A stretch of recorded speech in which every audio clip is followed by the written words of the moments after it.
हमारे साथ ground zero से सहयोगी भी जुड़ गए हैं और उन सभी का विश्लेषण और ज्यादा जरूरी हो जाता है क्योंकि कल वो वहां पर तमाम बूथों का आकलन उन्होंने पर्सनली अनुभव किया है, जनता के बीच रहे हैं, तो ऐसे में ये समझना उनसे और ज्यादा जरूरी होगा। वरिष्ठ सहयोगी राजीव रंजन आपको नजर आ रहे हैं, हमारे साथ जुड़ गए हैं।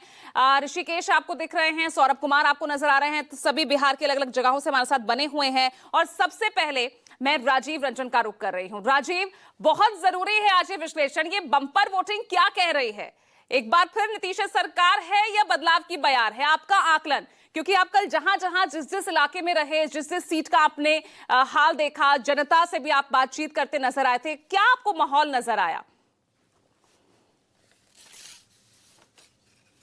देखिए पूजा, सबसे पहली बात तो ये वोटर टर्नआउट को लेकर मैं ये कहूंगा जो दिखाई दे रहा है कि आजादी के बाद सबसे ज्यादा है, उसकी एक बड़ी वजह ये भी है कि एसआईआर के जरिए जो 47 लाख वोटर काटे गए थे, अगर आप उनमें मृत या उनमें जो शिफ्टेड है उनकी जो संख्या है, अगर उनको वोटर लिस्ट में जोड़ लेंगे तो फिर ये 62-61% के या 2% आपको जाएगा। पहले इसकी एक वजह एसआईआर में जो 47 लाख वोटर जो कभी वोट नहीं किए थे, जो मर गए थे, शिफ्ट किए थे, ये भी एक बड़ी वजह है। दूसरी बात, पिछली बार से इसकी तुलना इसलिए नहीं की जा सकती कि पिछली बार कोविड था और कोविड में उस समय भी हम लोग यहाँ थे, तो वो नहीं है, उतना वोट नहीं पड़ सकता था। और तीसरी बात जो इम्पोर्टेंट है, जिसके लिए दोनों दावे कर रहे हैं, महिलाओं में उत्साह देखने को मिला ज्यादा, और ये छठ के बाद ये हुआ था तो ज्यादातर लोग छठ के बाद रुके भी थे।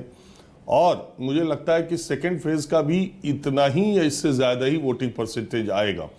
बिहार में अभी चुनाव चूंकि चल रहे हैं, इसलिए सीधे सीधे ये कह देना कि किस पार्टी का आपको बढ़त दिखाई दे रही है या कौन पार्टी, लेकिन मैं आपको सिर्फ इतना कह सकता हूं कि पूरे बिहार का प्रथम चरण का जो रुझान है वो नतीजों को कठिन संघर्ष की तरफ बिल्कुल ले जाते हुए नहीं दिखाई दे रहा है।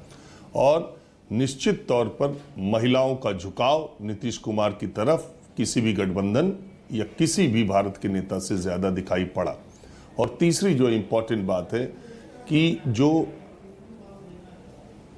बदलाव की बात कही जा रही है या जो युवाओं में बेरोजगारी या शिक्षा या नौकरी की बात है, वो मुद्दा जमीन पर चुनाव के दिन उतना ज्यादा दिखाई न देने के अलावे ये जो योजनाएं, ये जो पैसे, ये जो अकाउंट में जाना और लॉ एंड ऑर्डर और सड़कें और बिजली पानी ज्यादा प्रभावी मुद्दे के तौर पर मुझे दिखाई पड़े। आप मेरा इशारा समझ रही होंगी। मेरा यह कहना है कि सत्ता पक्ष पहले चरण में पिछली बार की तरह उतना फंसा हुआ या कटा हुआ बराबरी के मुकाबले की तरह नहीं दिखाई दे रहा है। निश्चित तौर पर एनडीए को एज है, एनडीए को एज। और अगर राजीव रंजन ये बात कह रहे हैं तो वाकई में कुछ तो आधार होगा। और